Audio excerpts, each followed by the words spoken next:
My name is Talitha Blizzard and I work for KOLAS at Blumenfeld. I actually heard about KOLAS on the radio and I wasn't listening clearly, and I heard that they were hiring for, I thought they said bartenders.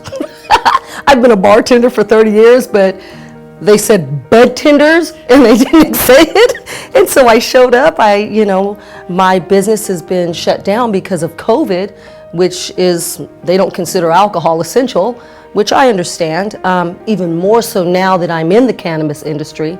And I showed up for an interview with Dana, and she asked what did I like about it, and I felt like, I don't know, I've never done it.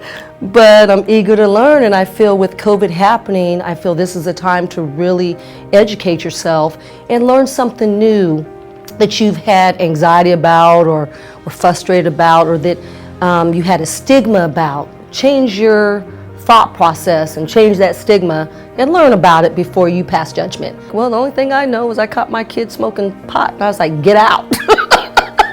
And then I said, why are you doing it? What is going on? Plus I don't like the smell or what have you. And then I later found out he had attention deficit and a focus problem, and he could not stay on task. And he said, Mom, you don't understand. I'm like, you're right, I don't.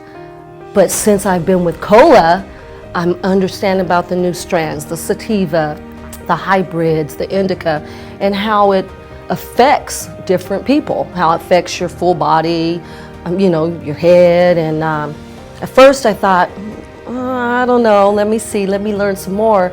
And it wasn't until a parent came in with a child that had autism that she was trying to help with seizures and so forth. And I used to suffer from seizures. So that was eye-opening for me to say, now what? It does what for your child?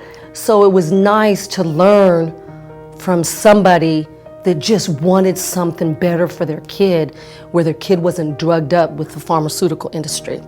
And the kid was functional, and that made me go talk to my son and have a deeper conversation and say, okay, you need to explain to me what it's like. I still couldn't tell him I was working for KOLAS. I didn't want him to know yet because I wanted him to teach me first before I said, well, guess what?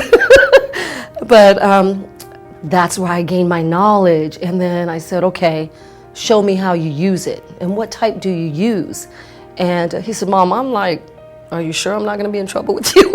I said, no. So he was a little uncomfortable and, apprehensive, and he talked to me a little bit, but I could tell he only wanted to talk to me a little. He did, because of the past experience of the stigma that I had with cannabis as a mother, wanting your children to strive and do their best in school. And he got in trouble at school because he had it on him, and I thought, oh man, what is this going to do to you as an adult? And he's flourishing. I'll be excited when you can use your medical to be able to go buy cannabis. Have a co-payment, have that option. Why not? Our government made it essential. Is it because they want our tax dollars, or is it because it truly is essential? And I truly believe it's essential. So why not put cannabis underneath a medical coverage, not just for a medical card, but to really be able to help those particular patients, like children with autism or seizures, to be able to use their medical and have a co-payment that says, hey, yeah, come on in, you have this medical card, you can get this amount for $10, and have a certain brand, a KOLAS brand. That's my thought.